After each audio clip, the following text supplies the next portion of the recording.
Quando a gente se pergunta como o cristão deve se comportar diante da experiência da morte, da perda de alguém querido, de alguém próximo, como deve ser o comportamento do cristão? A resposta a essa pergunta a gente precisa buscar na própria vida de Jesus. Quais foram as experiências que Jesus teve com a morte? Como foi que ele reagiu? Como foi que ele se comportou diante dessa experiência da perda de alguém querido, de alguém próximo? E aí a reação de Jesus à experiência da morte nos ensina como, se queremos ser cristãos, a gente deve também se colocar diante da experiência da morte. Os evangelhos falam de uma experiência de Jesus com a morte de um amigo querido. O nome dele era Lázaro. Na verdade, Jesus era amigo da família. Lázaro e duas irmãs de Lázaro, Marta e Maria. Eles moravam numa cidadezinha chamada Betânia, que era caminho para Jerusalém. Como todo judeu deveria, pelo menos uma vez ao ano, peregrinar a Jerusalém para celebrar a Páscoa, toda vez que ia a Jerusalém, no caminho Jesus fazia uma paradinha em Betânia para visitar os amigos, Marta, Maria e Lázaro. Costumava inclusive permanecer com eles e seguir a caminhada no dia seguinte. Numa dessas vezes que Jesus foi, da terra dele para Jerusalém, foi atrasado para celebrar a Páscoa, tinha a data certa, e aí Jesus então passou direto e deixou para passar lá em Betânia na volta. Justamente nessa vez que Jesus passou direto, não parou em Betânia, Lázaro estava doente, bastante doente.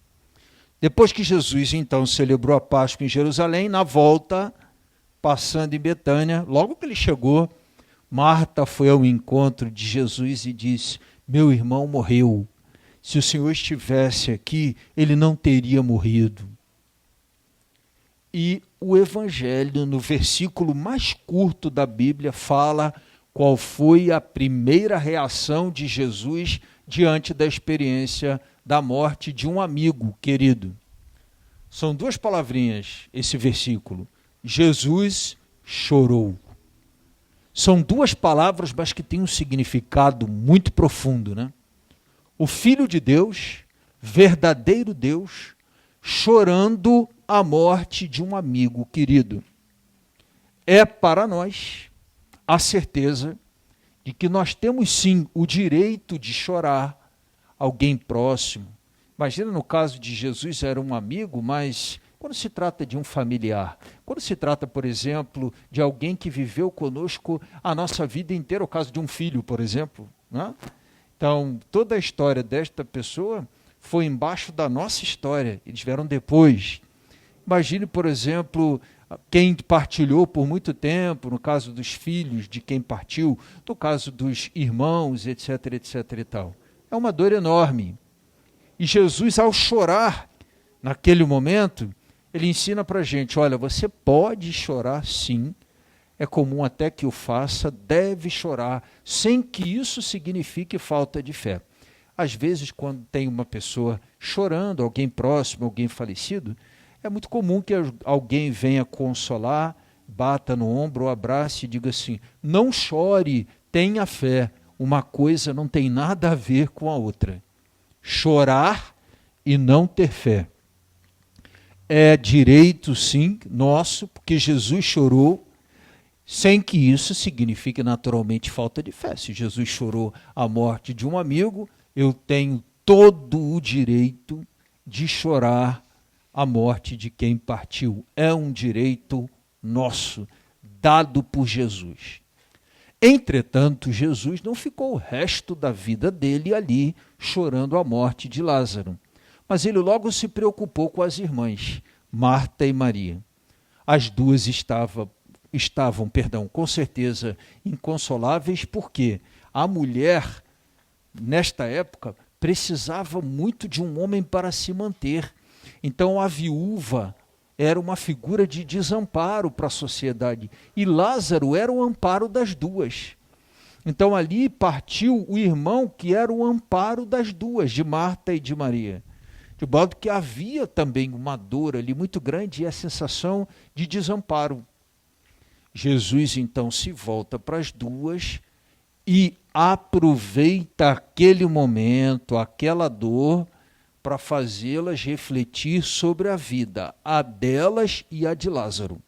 Jesus diz assim: vocês acreditam que quem crê não morre, quem crê viverá para sempre? Vocês acreditam que a fé nos torna imortais? A gente morre no corpo, mas nunca na alma se tem fé? Vocês acreditam na vida eterna? E elas responderam: não, eu sei que ele vai ressuscitar na ressurreição do último dia, tal. Então a resposta delas é assim: a gente acredita, mas é um pé lá e um pé cá. Um pouco a resposta das duas.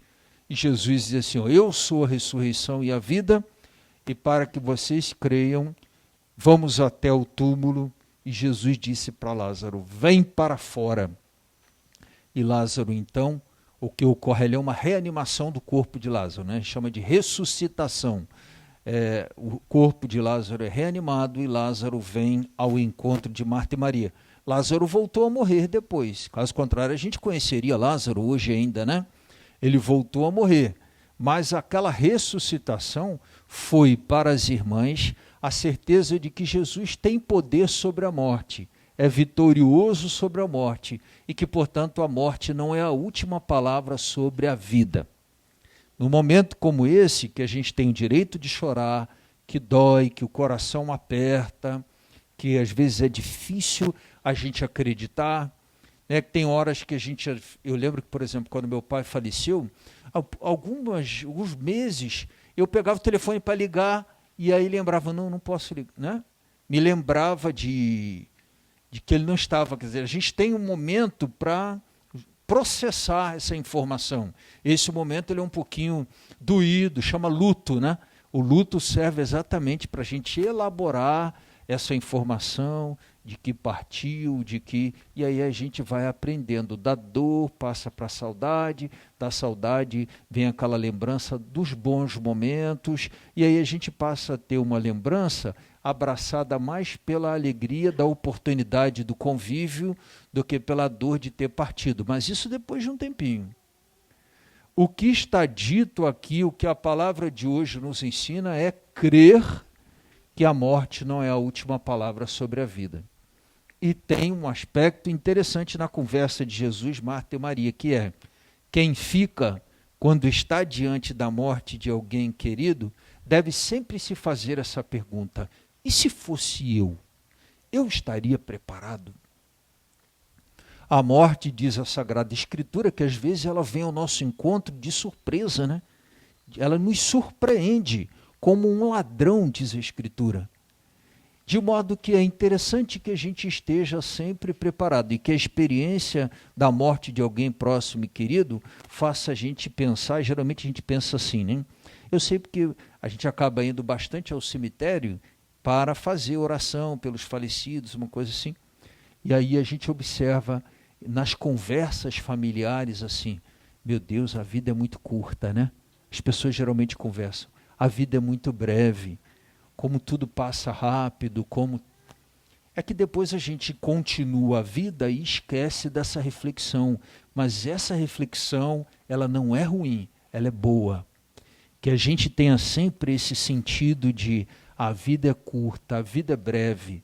Não vamos perder tempo, por exemplo, em construir coisas nessa vida, né, e sentimentos, e rancores, e mágoas, e desentendimentos, e uma série de questões que, de fato, não construirão para nós nada no sentido de vida eterna. Então, a experiência da morte também nos ajuda, como Jesus no Evangelho de hoje. Jesus no Evangelho de hoje está chorando também. Jesus olha para a cidade de Jerusalém e Jesus começa a chorar e diz assim: ah, Jerusalém, eu estive aqui com vocês e vocês perderam a oportunidade não reconhecendo o tempo que vocês foram visitadas. Então, a experiência da morte de alguém próximo, querido, também nos ajuda a gente viver da melhor maneira possível esta vida, porque ela é curta. Eu lembro que outro dia eu fui ordenado padre. E há alguns dias eu já celebrei 25 anos desse dia. E eu lembro como se fosse ontem. A vida é curta. Quem é avô aqui, quem é pai, é impressionante, né? Um dia os filhos estão nascendo, no outro eles estão namorando, no outro estão casando, daqui a pouco vem os netos, daqui a pouco vem assim, foi. A gente começa a sentir dor aqui, dor ali. Tem um período que a gente tem a disposição para arrastar um caminhão com o braço, tem um outro que já diminui a força, tem um outro que a gente já começa a doer aqui e acolá, tem outro que a gente começa a esticar o braço para enxergar, conseguir ler alguma coisa. A vida é curtinha, é curta. Então não convém que a gente perca um tempo precioso dessa vida curta com algumas coisas que não vão construir o céu para a gente. A ideia de Jesus é essa, né? O céu a gente começa aqui, com as escolhas, com as decisões, a gente começa a construir céu aqui. Então o convite da palavra de hoje também é esse, construir céu aqui. Eu desejo a todos os presentes, né, que o nosso Deus conforte, console a todos, dado o recente, né, o quão recentes são as perdas. Naturalmente a gente ainda está vivendo aquele período da dor. No caso de Manel, né, há pouco tempo nós celebramos aqui a missa de intenção do filho, né? E agora em tão pouco tempo a gente já está celebrando, é um períodozinho muito curto, né? Enquanto se está elaborando uma situação, aparece o outro. Então eu entendo toda essa dor, tenho rezado, como na época lá atrás, a gente rezou bastante, lá atrás, quer dizer, lá atrás muito recente, a gente rezou para o conforto, para a família, para toda a história presente aí, toda a dor da família. Vamos pedir a Deus que abençoe muito a vida de vocês, conforte, dê paz ao coração de todos e a gente consiga atravessar essa tribulação, essa dificuldade, mantendo firme nossa fé, nossa esperança e o nosso coração em paz também. Nós vamos acompanhar agora a nossa procissão, o canto das ofertas, vamos oferecer nossa vida, oferecer nossos sentimentos, oferecer aquilo que passa pelo nosso coração nesse momento. A gente pode ficar sentado aí no nosso lugar, né? Nesse período a gente está evitando as procissões. É uma orientação para o período de pandemia. Então a gente não faz aquela fila e vem, fica todo mundo no lugar direitinho para evitar aproximar e juntar muito. Vamos acompanhar o nosso canto.